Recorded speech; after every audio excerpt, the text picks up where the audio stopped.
4 News. A Fort Worth man wants justice. He says he and his son were targeted in a road rage incident. Good evening. I'm Eden Shekel. Thanks so much for joining us. The shooting happened in late November. Police are still searching for the gunman.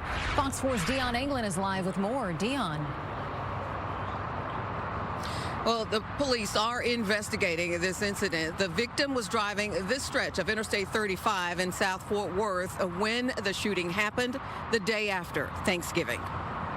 Oh, it's unbelievably scary. It's terrifying. Probably, no, hands down, the most terrifying moments of my life. Damon Gochner says the incident that ended with 9mm gunshots into his SUV was a traffic nightmare.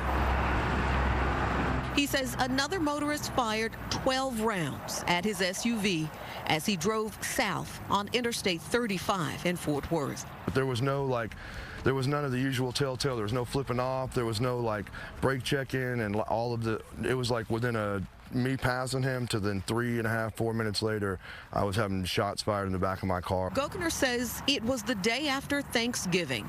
His 17-year-old son was riding with him.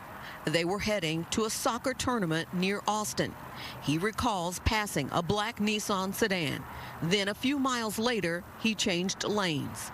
Gochner is adamant he was not driving aggressively or doing any taunting when he switched lanes. That's when I noticed the car coming at the high rate of speed, and so I said, okay, cool, sped up a little bit. I didn't even realize shots were being fired. My son said, Dad, they're shooting at us, and I said, there's no way. And then I looked in my rearview mirror, and I saw my rear glass spider, so a shot came through the rear glass and ended up embedding in the headrest in my middle row of my car.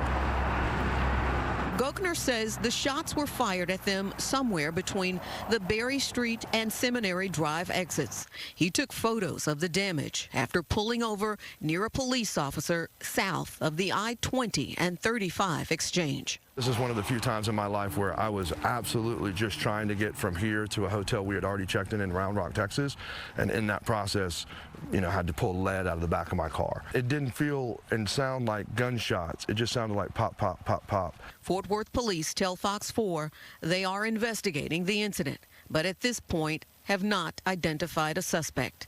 Neither Gochner nor his son were injured, just extremely rattled. He says it's taken him until now to talk about what happened, but he wants to make others aware. This is something that we went through, and that, that it's real, and that it could happen to anybody. Again, this was the day after Thanksgiving. Police say it happened at about 11 o'clock at night. And the best description for a vehicle when this happened, a black Nissan Sentra, and it was missing a back bumper. That is the very latest. If you have information or saw what happened, give Fort Worth Police a call right away. That's the very latest live. Eden, back to you. Hopefully somebody comes forward with more details. Thank you, Dion.